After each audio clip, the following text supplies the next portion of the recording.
memang seperti itu, Pak. Karena apa? Di Al-Quran itu, saya dulu Islam ya, di ketemu Tuhan Yesus itu 2011. Jadi di Al-Quran itu memang dua isinya itu, yang Al-Quran depan itu memang ketika mengikut Muhammad kan masih sedikit. Jadi masih mencari masa sehingga toleransi terhadap sesama, terhadap ini agama lain, bahkan orang yang tidak sepaham dengan dia itu masih dideketin. Nah, ketika itu yang Al-Quran yang separuh di depan, nah separuh yang di belakang itu sudah beda. Separuh di belakang itu yang Madaniyah, kalau yang depan kan Makkiyah. Nah, yang Madaniyah itu yang sudah Siti Khotijah itu meninggal. Nah, itu ada perubahan karakter pada diri Nabi Muhammad itu. Makanya apa? Makanya semuanya juga berubah 180 derajat. Nah, itu yang kita harus paham itu.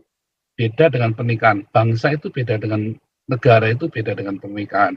Sehingga kalau Indonesia memang sepakat dengan konstitusi, sepakat untuk mengikuti kesepakatan yang di awal tahun 45, ya di mana Soekarno merayu raja-raja Nusantara untuk bikin kontrak bergabung mendirikan negara Indonesia, maka jangan bubar.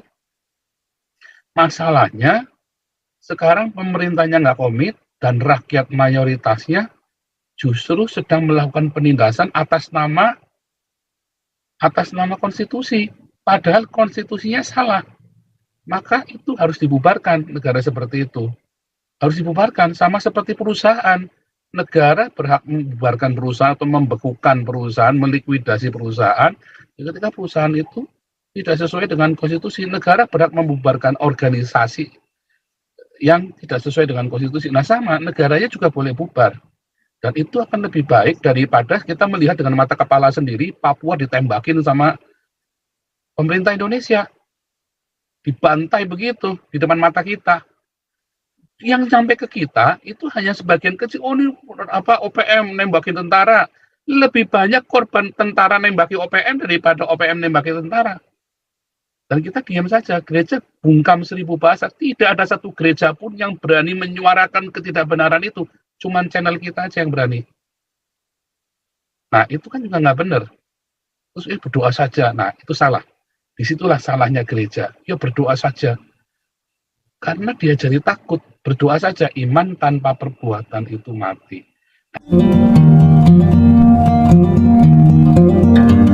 Ya, Supriyadi. Shalom, Pastor Paul. Shalom. Ketua Galarua Jawa Timur. Surabaya, Pastor. Surabaya, ya. Salam Pak Santi Amar, Bapak Ibu semua, Pak Kajamada, Pak Ya, Sapa, Pak Paul Dore, Pak SK, Sapa semualah, Bapak Ibu semua, Pastor Sarah. Saya tadi cuma menyoroti aja ya, ada yang masuk itu kontrol kuda itu. Sekarang saya mau tanya sama itu orangnya itu, kan ada itu di chat tuh lagi kejang-kejang dia. Anda pernah nggak, Pak? Maksudnya Bapak atau siapa? Kelihatannya laki-laki itu, Pak. Anda pernah tidak menanyakan gitu loh? Kan tadi dia bilang gitu. Wah, kalau rusuh, kalau misalnya ada kerusuhan, gesekan gini, siapa yang mau tanggung jawab ini loh? Ya kamu tanya dong sama aparat itu, sama pemerintah itu. Kenapa nggak ditangkap itu orang-orang yang bikin rusuh itu?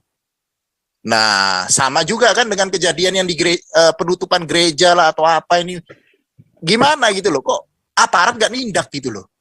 Katanya negara Pancasila. Makanya saya juga setuju sekali dengan Pak Santi Amar katakan itu. Ya memang ada pembiaran gitu loh.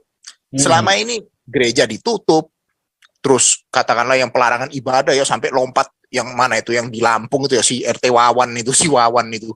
Sampai lompat kejang-kejang di dalam, bubar, ini berhenti semua gini loh. Ini perannya pemerintah ini di mana gitu loh. Pidatonya Presiden Pak Jokowi itu, ya mohon maaf ya, Pak Presiden wibawanya nggak ada gitu loh. Pak Presiden Jokowi sudah ngomong seperti itu pidato mengenai toleransi, mengenai kebebasan beragama. Tapi kan disangkal sendiri gitu loh, aparatnya nggak bertindak gitu loh, aparat pemerintahnya sendiri nggak turun tangan. ketika ada pembubaran ibadah, pelarangan ibadah, lah harusnya aparat bergerak dong, gitu. Ya benar apa yang seperti Pak Gajah Mada katakan ya, tokoh-tokoh dengan nama-nama itu. Lah kok si Tomat tuh nggak ditangkap? Kok yang malah Saifuddin Ibrahim, marah Pastor Paul yang diributin, wah ini buronan gini lah. Orang-orang yang lain itu mana? Kok nggak ditangkap gitu loh? Ya kalau kayak seperti ini ya mohon maaf gitu loh. Ya berarti pemerintah sendiri yang sudah melanggar konstitusi negara gitu loh. Berarti negara ini juga nggak ada kewibawaannya gitu ya. Mohon maaf gitu loh. Ya dengan sedih sekali gitu loh. Makanya kita ini yang orang-orang yang punya otak yang waras ini harus berani bersatu, angkat suara gitu loh. Kalian jangan mau ditindas. Jangan benar juga yang saya dukung itu yang Pak Pastor Paul katakan. Nggak ada itu analoginya, kasih pipi kiri ditampar, kasih pipi kanan. Sekalian aja kamu kasih bokongmu aja juga gitu, pantatmu juga itu buat ditendang gitu. Ya nggak ada lah kayak gitu itu loh. Itu analoginya orang bodoh itu kalau saya bilang itu. Itu yang cuma menyimpulkan kayak oh iya ajarannya Kristen kasih itu enggak seperti itu bro gitu loh. Kasih itu menyatakan kebenaran. Ketika kita dianiaya, ketika kita dijahati tanpa alasan, kita harus berani untuk berkata-kata. Itu yang sebenarnya ajaran kasih. Bukan seperti kita diam saja gitu loh. Nah, kalian juga ini yang katakanlah gereja-gereja, ayo bersatu gitu loh. Ini saya juga ada Pastor Paul, saya mau datangi ya beberapa gereja di Surabaya. Saya mau perkenalkan ke mereka Galarua itu apa.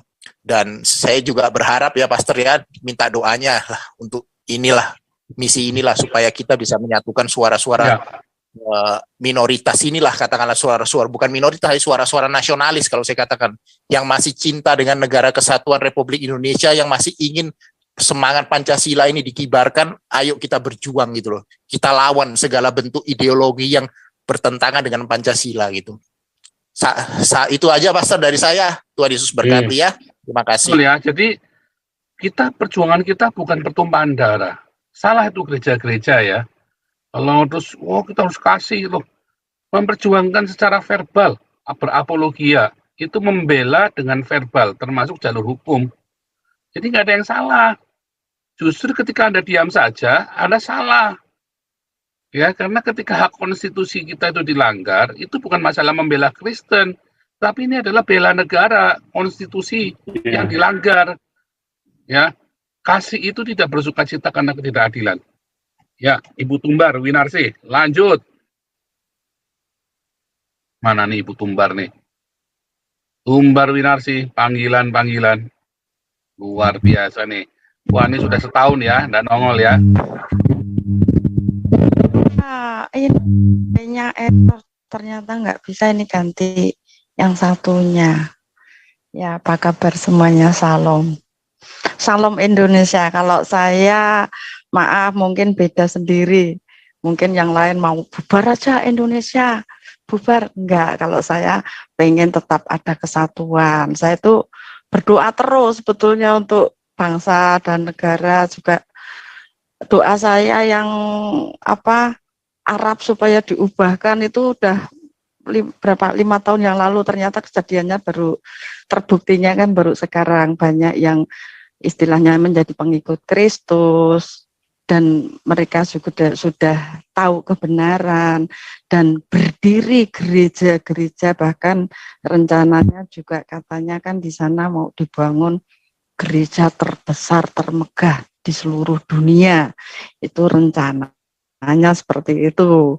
Nah, baru terbukti sekarang ini. Nah, ini sekarang yang teman-teman Muslim saya pun baru kok begini ya, kok begitu.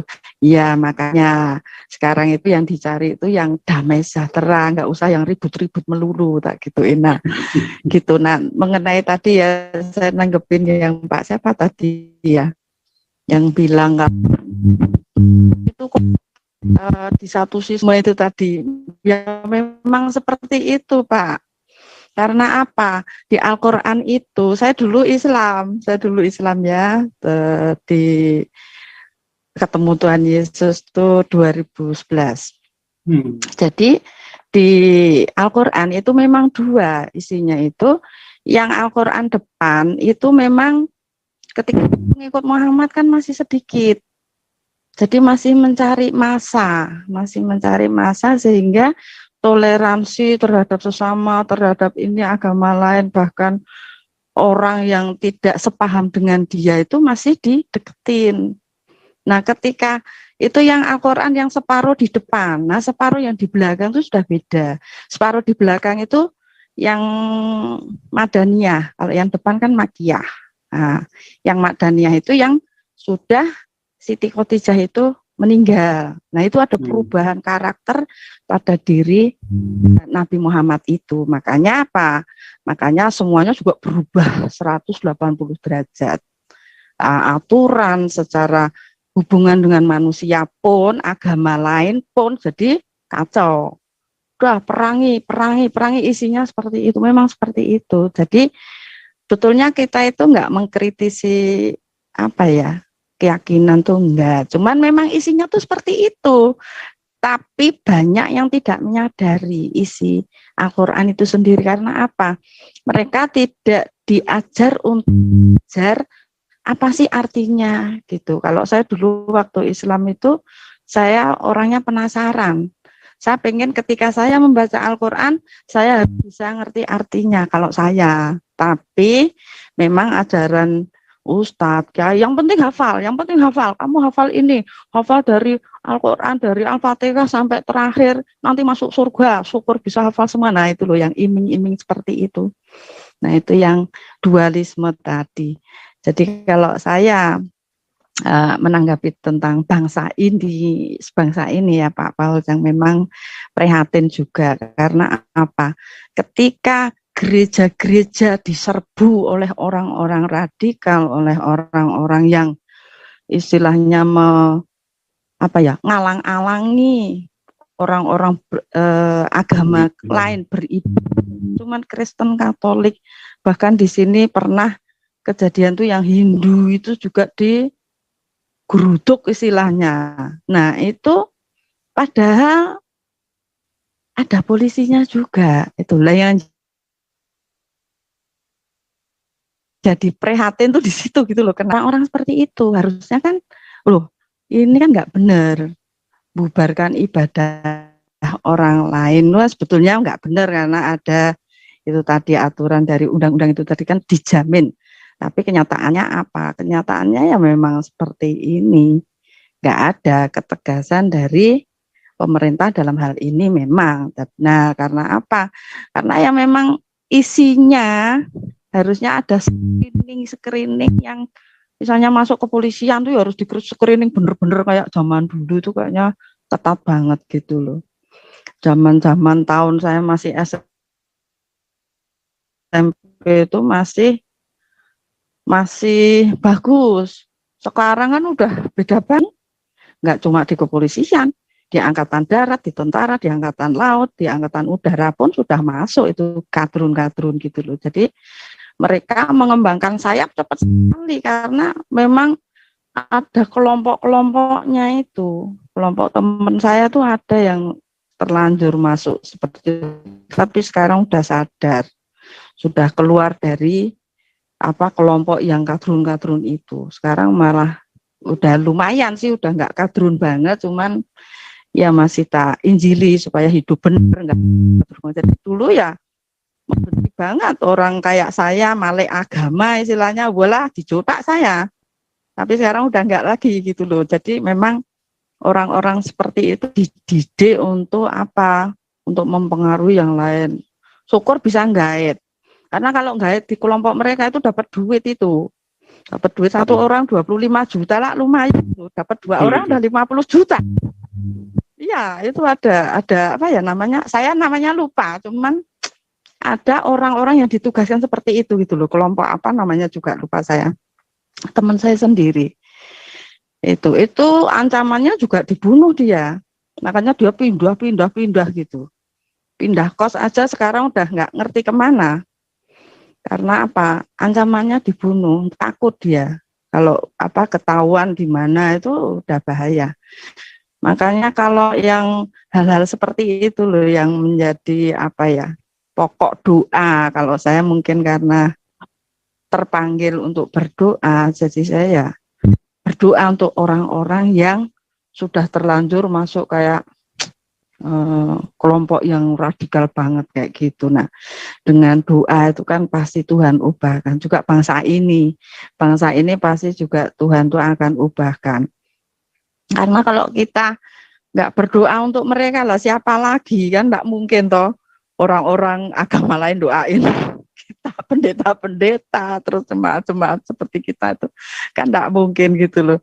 Nah ya cuman dari kita aja saling dukung doa satu sama lain seperti itu. Kalau saya seperti yang saya lakukan itu membawa teman-teman saya, ada beberapa yang masih Islam pun saya ajari untuk berdoa yang benar itu seperti ini gitu, supaya apa, tidak ada egois doa kok cuma jaluk istilahnya minta kebutuhan kita dicukupi, ini dicukupi, nah seperti itu jangan. Tapi kepedulian kita, doa kita ya untuk bangsa, untuk kampung kita, kota kita, yang gede yo bangsa, syukur bisa bangsa-bangsa kan seperti itu. Nah seperti itu saya didik teman-teman yang sekarang sudah murtad. Saya baru didik berapa orang nih, baru 5 orang saya didik di rumah untuk berdoa supaya mereka mengerti tentang Tuhan Yesus, harapan Tuhan Yesus seperti apa. Kan istilahnya pergilah jadikanlah semua bangsa muridku. Nah seperti itu. Nah saya bimbing mereka supaya apa, ada kepedulian juga terhadap bangsa ini, supaya kita nggak mengribut terus ya toh, ribut di sana ribut di sini ribut, malah kacau nanti kalau nggak ada ketentraman di antara kita. Apa misalnya pendeta A nanti sama pendeta B ribut, sama sana juga ribut. Jadi aduh, saya tuh ya prihatin juga, misalnya ada pendeta A padu sama pendeta B padu sama pendeta B, saya prihatin seperti itu. Nah, saya cuman itu berdoa untuk mereka supaya apa, gereja itu ada kesatuan juga. Kan Tuhan Yesus cuma satu, tubuh Kristus harus bisa bersatu gitu loh, maksud saya. Kalau supaya ada kesatuan, nah dari diri kita dulu, dari diri kita nanti keluarga. Kalau anak saya memang masih Islam memang, tapi saya ajak untuk berdoa bersama jadinya, karena yang satu sudah punya rumah tempat tinggal sendiri. Ketika anak-anak saya tuh bersatu di rumah, ada kesempatan berdoa, ya udah ayo berdoa. Orang kita cuman 10 menit itu saya gandengan banget sama anak-anak, ayo berdoa bareng gitu. Jadi saya mendidik dari keluarga saya sendiri. Kalau kita nggak dari diri kita sendiri untuk berdoa lah, nanti siapa lagi kan gitu. Ya gitu Pak Paujang. Terima kasih. Nah ini ada salah satu yang salah dari anggapan gereja ini seperti ini Bu ya. Bentar ya. Bahwa kita berdoa. Oh iya, kami tiap pagi ada doa kita ya. Kita ada doa tiap pagi. Kita berdoa, bukannya kita berdoa. Ya, cuman sebetulnya tidak bisa cuma doa saja. Itu ajaran dari gereja yang salah. Bahwa kita cukup berdoa saja, karena Alkitab nggak ngajarin cuma berdoa saja. Alkitab mengajarkan bahwa iman tanpa perbuatan mati. Itulah sebabnya Rasul Paulus ketika dia dipersekusi, ya dia minta banding sampai ke kaisar loh. Banding loh, verbal. Jadi bukan terus pasrah berdoa saja. Oh kita berdoa, tiap hari kita berdoa loh. Yang kita lakukan berdoa, kita bukan cuma berdoa, kita memberitakan Injil. Tiap minggu pasti ada yang dibaptis di sini. Ya, dan orang yang dibaptis itu masih ada di sini, nggak hilang. Orangnya masih, dan kita muridkan. Dan bahkan ada yang sudah sekarang ikut Hagios Bible Center. Dulu yang di Indonesia yang saya baptis ada yang sudah doktor teologi ya sebelum meninggal karena kena corona kemarin. Kita muridkan. Jadi kita selain berdoa, kita memberitakan Injil, tapi kita juga harus berdiakonia. Kasih makan, kita tiap malam kasih makan 1.000 sampai 1.500 orang loh, tiap malam. Gereja mana yang rutin seperti itu? Doa, penginjilan, diakonia. Tapi tambah juga, kita harus banding. Kita harus berjuang jalur hukum. Bukan kita jadi lawyer, saya bukan lawyer, ada lawyernya, saya nggak boleh pendeta merangkap lawyer politisi, nggak boleh. Tetapi kita hamba-hamba Tuhan harus mengajarkan kepada kepada jemaat untuk membela iman kita verbal. Satu, dengan berapologetika, dua, jalur hukum. Nah, ketika jalur hukum itu mentok, kita lihat salahnya di mana. Makanya saya tadi di awal bilang, apakah Tuhan mengizinkan negara bubar? Iya. Buktinya Israel dibubarkan sama Tuhan. Tetapi yang tidak boleh adalah pernikahan bubar. Nah, itu nggak boleh. Kedua, menumpahkan darah. Nggak boleh. Tapi kalau negara bubar, boleh. Tuhan mengizinkan negara itu bubar. Nyatanya Tuhan sendiri membubarkan Babilonia kuno, Babel, Neo-Babilonia, ya, Media Persia, Yunani, ya, Roma, Israel, Tuhan sendiri yang membubarkan. Bahkan bangsa-bangsa di zaman Yeremia itu yang hari ini kita udah nggak pernah dengar lagi, bangsa Filistin, Amalek, Edom, kita udah nggak pernah dengar, itu dibubarkan oleh Tuhan semesta alam. Jadi Tuhan yang membubarkan bangsa-bangsa itu. Budaya itu, bahasa itu dikacaukan sama Tuhan. Jadi kita jangan mengejar yang penting bersatu, walaupun harus berdarah-darah, nggak boleh. Ya, tetapi kita bersatu dengan rukun. Tetapi ketika kita saling menyakiti, jangan. Beda dengan kakak beradik. Kalau bangsa, ya ketika itu sudah berantakan, Tuhan sengaja split. Makanya kan orang-orang Israel Samaria memisahkan diri karena mereka mau nyembah berhala. Sementara orang-orang Yerusalem, ya, orang-orang Israel Yehuda, dia tetap menyembah Yehova. Nah, itu yang kita harus paham itu. Beda dengan pernikahan. Bangsa itu beda dengan negara, itu beda dengan pernikahan. Sehingga kalau Indonesia memang sepakat dengan konstitusi, sepakat untuk mengikuti kesepakatan yang di awal tahun 45, ya di mana Soekarno merayu raja-raja Nusantara untuk bikin kontrak bergabung mendirikan negara Indonesia, maka jangan bubar. Masalahnya sekarang pemerintahnya nggak komit dan rakyat mayoritasnya justru sedang melakukan penindasan atas nama konstitusi, padahal konstitusinya salah. Maka itu harus dibubarkan, negara seperti itu. Harus dibubarkan, sama seperti perusahaan. Negara berhak membubarkan perusahaan atau membekukan perusahaan, melikuidasi perusahaan. Ketika perusahaan itu tidak sesuai dengan konstitusi, negara berhak membubarkan organisasi yang tidak sesuai dengan konstitusi. Nah sama, negaranya juga boleh bubar. Dan itu akan lebih baik daripada kita melihat dengan mata kepala sendiri Papua ditembakin sama pemerintah Indonesia. Dibantai begitu di depan mata kita. Yang sampai ke kita itu hanya sebagian kecil. Oh ini OPM nembakin tentara. Lebih banyak korban tentara nembaki OPM daripada OPM nembaki tentara. Dan kita diam saja. Gereja bungkam 1000 bahasa. Tidak ada satu gereja pun yang berani menyuarakan ketidakbenaran itu. Cuman channel kita aja yang berani. Nah itu kan juga nggak benar. Terus berdoa saja. Nah itu salah. Disitulah salahnya gereja. Ya berdoa saja. Karena dia jadi takut. Berdoa saja. Iman tanpa perbuatan itu mati. Nah itu salahnya. Makanya Tuhan ngajari Lukas 18. Ya, di mana kita disuruh berjuang jalur hukum. Dobrak terus tiap hari pintunya hakimnya. Pak Hakim, bela perkaraku, Pak Hakim, padahal hakim ini lalim. Tuhan bilang kita disuruh berdoa dengan tak jemu-jemu, seperti perempuan yang membela hak hukumnya. Nah kita berdoa, tapi kita juga harus berjuang jalur hukum. Yang tidak boleh adalah menumpahkan darah. Yang tidak boleh adalah seperti di Poso dan di Ambon, orang-orang Kristen menumpahkan darah. Mengapa? Karena gerejanya korup. Kalau gerejanya tidak korup, nggak akan terjadi pertumpahan darah di Ambon dan di Poso. Tidak akan. Kenapa bisa ada perang salib? Tahun 900 sampai tahun 1200. 350 tahun perang salib coba. Ya, kenapa bisa begitu? Karena gerejanya korup. Sudah terlanjur. Islamnya sudah merajalela kemana-mana. Jadi mau nggak mau harus dilawan dengan pembunuhan. pembunuhan dilawan dengan pembunuhan. Nah, Indonesia kalau gereja korup ya, kayak Gilbert CS ya, maka akan terjadi yang sama. Akhirnya orang Kristen akan angkat senjata menumpahkan darah karena ditindas yang terlalu berlebihan. Nah, itu sebagai nabi ke-26 saya sudah menerawang jauh.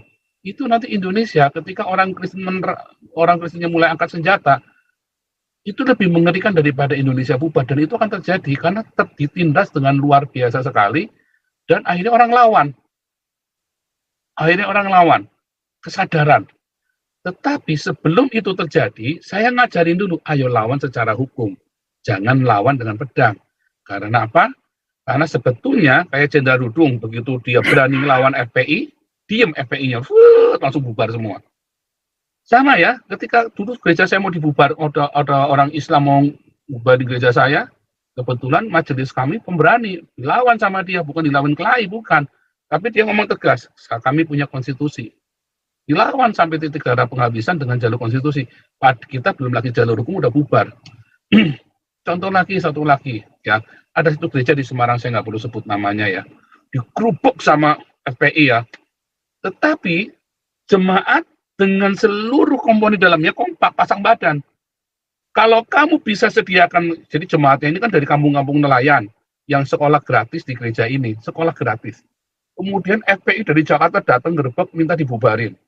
Lalu nelayan-nelayan bilang, kalau kamu bisa bikin sekolah gratis kayak di sini, antar jemput, kasih uang saku, kasih uang buku, bahkan sampai kuliah D3, dibayarin sama gereja, kami akan pindah ke sekolahmu. Dilawan, FPI-nya bubar, mundur. Sampai sekarang sekolahnya masih eksis, FPI-nya mundur. Itu dari FPI udah bawa parang semua ya, udah bawa massa. Mereka juga bawa massa juga. Bukan mau berkelahi mereka, tapi mereka melawan secara konstitusi. Mereka punya hak untuk sekolah anak-anaknya. Karena mereka dari keluarga yang sangat miskin, dan anaknya nggak bisa masuk ke sekolah negeri, karena sekolah negeri udah nggak bisa nampung lagi di Semarang. Nah, itu yang harus kita lakukan sebagai gereja. Itulah yang kita himbau tiap hari, tetapi pendeta-pendeta dengan bodohnya menakut-nakuti jangan masuk channelnya Joseph Paulusan. Padahal pendeta-pendeta takut kebongkar rahasia mereka kalau mereka ternyata mata duitan. Sedangkan saya di sini mengajari jemaat untuk berani melawan secara konstitusi supaya saluran itu jangan meledak nanti. Kalau meledak lebih bahaya. Tapi kalau kita disalurkan secara konstitusi melalui Galarua, hantam terus kan, Galarua kan, maka tidak akan terjadi ledakan-ledakan yang itu tadi, yang negatif tadi, seperti pembunuhan, kekerasan, karena ada jalur untuk menyampaikan opini-opini itu. Kalau orang dibungkam terus, lama-lama meledak, perang loh. Kayak Poso sama Ambon itu karena dibungkam terus, mereka capek. Orang-orang Kristen dibungkam terus, mereka nonton dibungkam, lama-lama mereka diruduk. Kayak Pak Teddy ini karena dibungkam terus, jengkel. Nah, sekarang ketemu channel kita, dia bisa ngomel-ngomel, bisa macam-macam ya kan. Nah, itu penting ya. Suara yang tersalurkan, coba bayangin orang kalau 4 gitu ya, 20 tahun, 70 tahun, mau ngomong nggak bisa. Sekarang dengan adanya saya, malah positif loh. Apakah saya hate speech? Bukan. Kenyataannya banyak jenderal-jenderal masuk ke rumah kita, dan mereka setuju.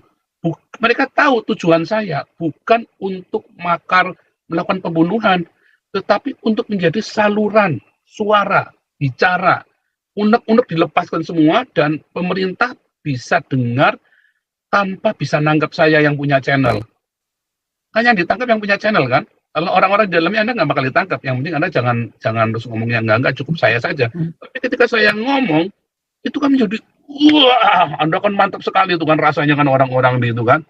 Nah, mungkin saya bubarkan, semua bubar, udah 1000 lebih tadi saya hitung ya. Bubar. Wah, mereka tersalurkan. Nah, itu positif secara psikologis, sosial, dan politik. Gitu. Oke, tapi kita lanjut dulu ya. Ini tadi ada Pak Robert, silakan. Lalu Bung Beta ya. Bung Beta mana Bung Beta tadi hilang? Lalu Pak SK ya. Oke.